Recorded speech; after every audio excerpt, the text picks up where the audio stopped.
하나님이 주시는 말씀 디도서 3장 디도서 3장 8절에서 9절입니다.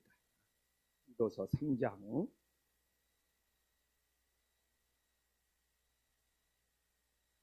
3장 8절에서 9절 우리 한 목소리로 봉독하겠습니다.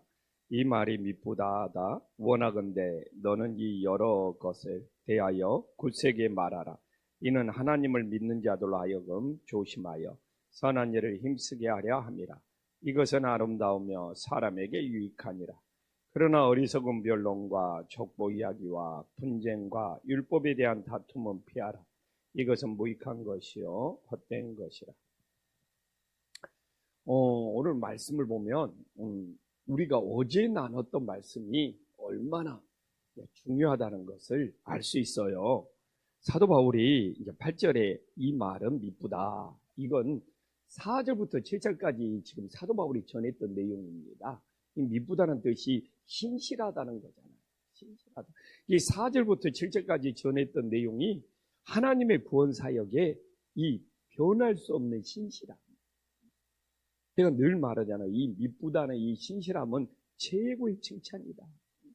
우리 권사님 신실합니다. 이 말은 왜 권사님은 변함없이 주님을 사랑하고 주님을 따라가는 이 신실함은 최고의 칭찬이다.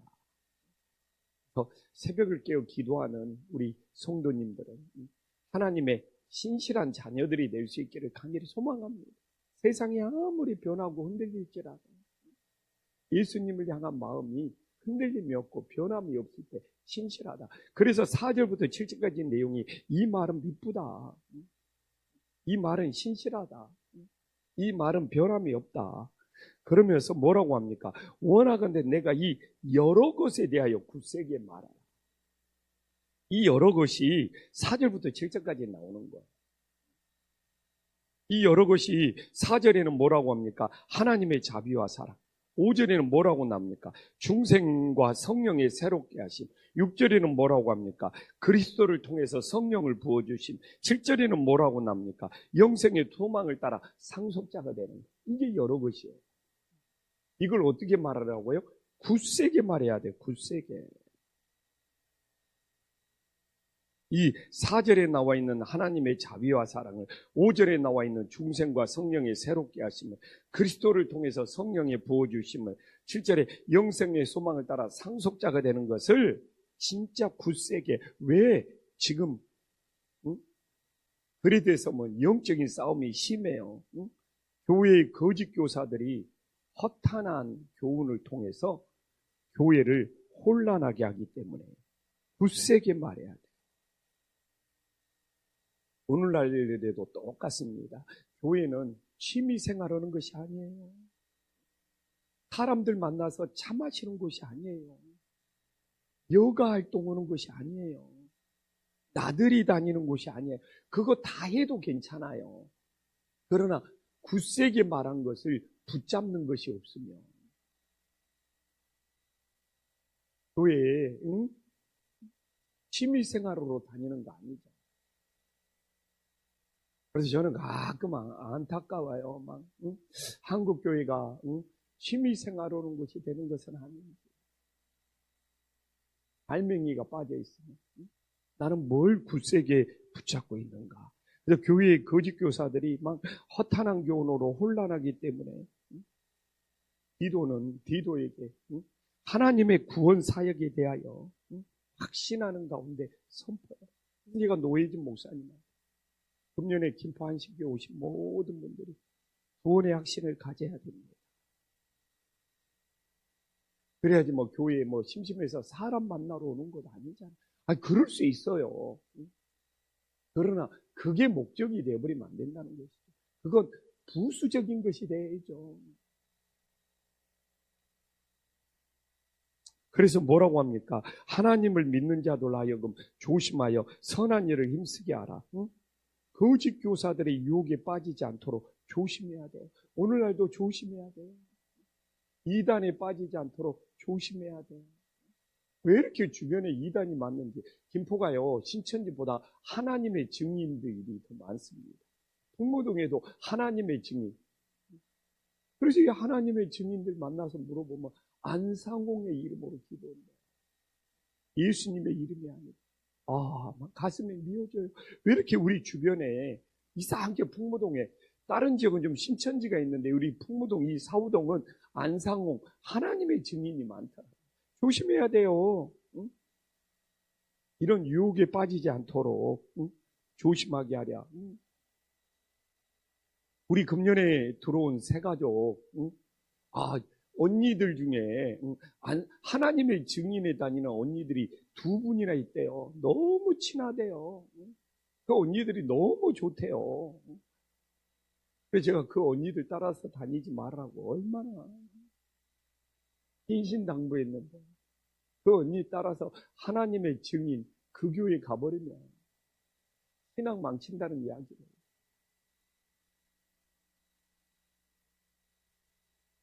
그분 복 받았죠. 자기하고 친하다는 언니 따라서 하나님의 교회 안 가고 우리 김판식에 온 것이 얼마나 큰 은혜인지. 그래서 우리는 이단의 유혹에 빠지지 않도록, 거짓 교사의 유혹에 빠지지 않도록 조심해야 된다는 거예요. 그러면서 선한 일을 힘써 행하라고 하지 않습니까? 이 선한 일은 하나님의 은혜를 알면, 그러니까 하나님의 은혜를 알면 선한 일을 하는 거예요. 제가 하나님의 은혜를 모르면 선교하겠냐고요. 하나님의 은혜를 알면 진짜 선한 일을 힘써 행할 수밖에 없어요. 선교를 할 수밖에 없어요. 정말 그 동티모르 초등학교 2학년 때 엄마 아빠 잃어버리고 교회에서 걷던 친구, 정말 한국에 신학대원 오면은 내가 돌봐주고 싶어요.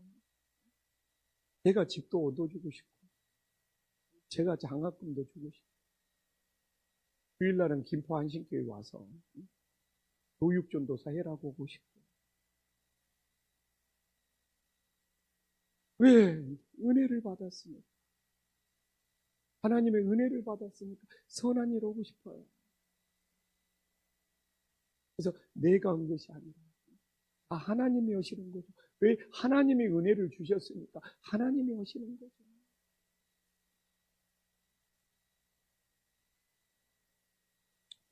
늘 새벽마다 기도해. 주님, 선교사님들한테 선한 일 좀 하게 해요. 선교사님 찾아다니면서 선교사님 필요한 거 다 해결해 주고 싶어요. 선한 일 하고 싶어요. 내가 언젠가는 저 하나님께 받은 은혜가 너무 커서 하나님 앞에서 선한 일 좀, 은혜 아니면 어떻게 은혜 받았다는 걸 모르면 선한 일 할 수 없어요. 오늘도 우리 새벽에 우리 성도님들 마음속에 은혜가 넘쳐서 선한 일 하면서 내가 하는 것이 아니라 하나님이 하신 것이 될 수 있기를 간절히 소망합니다. 은혜를 받아서 하는데 내가 했다고 생색 내겠냐? 은혜를 많이 주신 하나님이 하신 것이. 그런 사랑이 넘치기를 소망합니다.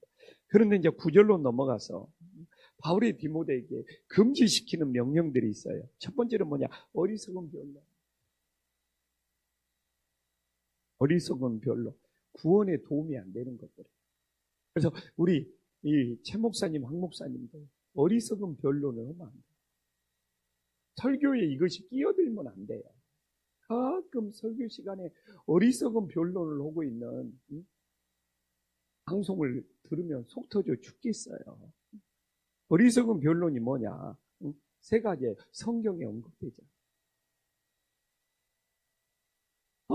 설교 시간에 성경에 언급되지 않는 것 같고 변론하고 있으면, 그래도 우리 김판식교는 성경에 언급되지 않는 것을 막 설교하고 그러는 교회 아니잖아요. 나는 목사님들 중에 성경에 언급되지 않는 것, 그런 1호로 돌아다니는 사람도 있거든요. 저 사람은 시민운동가야, 사회운동가야, 목사야, 헷갈릴 수가 있어요. 목사가 되었으면 생명을 살리는 일. 오늘 한 목사님 기도대로 한 영혼을 구원하는 일에 마음을 다해요. 그래서 이게 이 어리석은 변론에 성경에 언급되지 않는 거라고 딱 나와 있어요. 또 하나는 뭡니까? 막 여러 가지 해석이 가능해요. 여러 가지 해석이 가능하다는 것은 이래도 되고 저래도 된다는 거예요. 이것 갖고 변론하고 다투지 말라는 거예요. 어떤 교회 가보십시오. 설교 전에 헌금하는 교회 있어요. 설교 전에 광고하는 교회 있어요. 그럴 수도 있어요. 설교 끝나고 헌금하고 광고하고, 이것은 여러 가지 해석이 가능해요. 이것 갖고 다투지 말라는 거예요. 이것 갖고 변론하지 말라는 거예요. 내가 말하잖아요. 대표기도 끝나고 노래를 부르는 기도송을 할 수도 있고, 또 어떤 교회는 기도 반주만 하는 교회가 있어요. 아니, 기도 반주를 하면 어떻고, 기도송으로 하면 어때요? 이런 것으로 여러 가지 해석이 가능하니까 다투지 말라는 거예요. 이걸 좀 전문적인 용어로 하면 아디아포라는 거죠. 이럴 수도 있고 저럴 수도 있는 것 같고, 여러 가지 성경은 사실 여러 가지, 우리 한 목사, 제 목사는 잘 알 거예요. 여러 가지 해석이 가능한 것들이 있어요. 근데 이런 것 갖고 다투고 변론하면 답이 나옵니다. 교회 예수님의 복음, 아니 예배 순서 갖고는 이럴 수도 있고 저럴 수도 있고 여러 가지 해석이 가능해요. 자기 습관, 자기가 그냥 자기 습관에 그냥 젖어 있고 길들여 있는 거지. 그래서 가끔 우리 교회 와서 자기가 예전에 다녔던 자기 교회는 설교 전에 먼저 헌금을 했다는 거예요. 그럴 수도 있죠. 근데 우리 교회 와서 왜 설교 전에 먼저 헌금 안 하냐고 따지면 할 말이 없어요. 왜? 이건 어리석은 변론이기 때문에. 여러 가지 해석이 가능하기 때문에. 진짜 교회는 여러 가지 해석이 가능합니다. 그러나 이 디아포라, 이 구원의 핵심만큼 포기하면 안 돼요. 그러나 아디아포라, 이래도 되고 저래도 되고. 제가 말했잖아요. 어떤 경우는 피아노를 오른쪽에 놓냐 왼쪽에 놓냐 다투다가 교회가 갈라졌다. 이런 일이 실제 일어난다니까. 세 번째는 무엇입니까? 부분의 문제와 관련이 있던 것. 신자의 삶에, 성도의 삶에 중요성이 없는 것. 이게 뭐냐? 직접 성도님들한테 성도님들의 삶에 필요 없는 것은 이야기하지 마라. 성도님들의 삶에 필요 없는 건 이야기하지 말라는 거예요. 저도 막 요새는 좀 제 나름대로 막 공부하는 것도 있거든요. 양자 역학에 대해서, 양자 물리학에 대해서. 좀 재밌어서 혼자 조금씩 공부해요. 근데 내가 설교 시간에 성도님들한테 양자 역학이 뭐고 양자 물리학이 뭐냐 이야기할 필요가 뭐가 있어요? 양자 역학은 이론이고 이 이론을 막 실제 사용하는 것이 양자 물리학이에요. 내가 지금 이 새벽에 떠들 필요가 뭐가 있어요? 근데 이런 일 실제 많아요. 성도님들의 삶에 중요하지 않는 것 이야기할 필요가 없다. 그건 내 지식을 자랑하는 거죠. 양자는 물리학에서 더 이상 나눌 수 없는 최소 단위다. 양자는 입자가 있고 파동이 있다. 내가 이런 이야기 여기서 해봤지 뭐예요? 굉장히 유식하고 많이 아는 것 같지만 성도들의 삶에 뭐가 중요하냐고. 성도들의 삶에 필요한 이야기만 해라는 거예요. 그래서 이 어리석은 변론, 진짜 우리 항성재 목사 최 목사님도 가슴에 새겨야 돼요. 성경에 언급되지 않는 거, 여러 가지 해석이 가능한 거, 성도들의 삶에 실제적으로 필요하지 않는 이야기. 그거 막 떠들어대고 있습니다. 진짜 어리석은 변론에 빠진다는 거예요. 그래서 나오는 족보 이야기도 유대인들이 베냐민 지파냐, 에브라임 지파냐, 유다 지파냐, 족보 이야기 엄청 좋아해요. 근데 그게 구원에 뭔 상관이냐, 이거. 어리석은 변론 중에 하나라는 거예요. 그러면서 뭐랍니까? 분쟁과 율법에 대한 다툼에 빠져가지고. 오늘날 교회도 똑같이 그래요. 그래서 저도 진짜 언제든지 설교할 때 나는 성경에 언급된 것만 하나님 말씀 전하고 여러 가지 해석이 가능한 것은 가급적이면 피하는 것이 좋고, 성도의 삶에 필요 없는 이야기를 왜 해요? 성도들의 삶에 정말 필요한 말씀을 잘 전할 수 있는, 그래서 성도님들도 정말 이런 것에 조심해서, 요새 이단들이 사이비가 얼마나 많아요. 빠지지 않는 믿음의 자녀들이 될 수 있기를 간절히 소망합니다. 기도하겠습니다. 천지의 주제시여 지극히 높으신 하나님 아버지, 정말 우리들이 신실해야 됩니다. 세상은 변화되고 세상은 달라질지라도 우리는 신실해서 하나님 앞에 우리의 믿음이 변하지 않고 더 굳건해질 수 있도록 인도하여 주시옵소서. 주님, 우리들의 믿음이 굳센 믿음이 되게 하여 주시옵소서. 얼마나 이단들이, 사이비들이 우리를 유혹하는지 모릅니다. 우리들이 조심하여 정말 십자가의 복음, 예수님의 복음에 굳세게 사로잡고 절대로 사이비의 유혹에 넘어가지 않게 하여 주시옵소서. 또한 우리는 예수님께 큰 은혜를 받은 자, 선교의 선한 일, 전도의 선한 일을 하는 일에 마음을 다하게 하여 주시옵소서. 내가 하는 것이 아니라 은혜를 주신 하나님이 하신 일이 될 수 있도록 역사하여 주시옵소서. 오늘도 플로킹 전도 선한 일입니다. 한 영혼을 구원하는 것보다 세상에 더 선한 일이 어디 있어요? 우리들이 전도의 선한 일에 마음을 다할 수 있도록 역사하여 주시옵소서. 주님, 오늘날 교회들이 어리석은 변론에 빠지지 않도록 붙잡아 주시옵소서. 교회에서 성경에 언급되지 않는 것 같고 다투지 않게 하여 주시옵소서. 여러 가지 해석이 가능한 것 같고 분쟁이 일어나고 논란이 일어나지 않게 하여 주시옵소서. 성도들의 삶에 관련 없는 이야기를 주님 떠들어대는 어리석음에 빠지지 않게 하여 주시옵소서.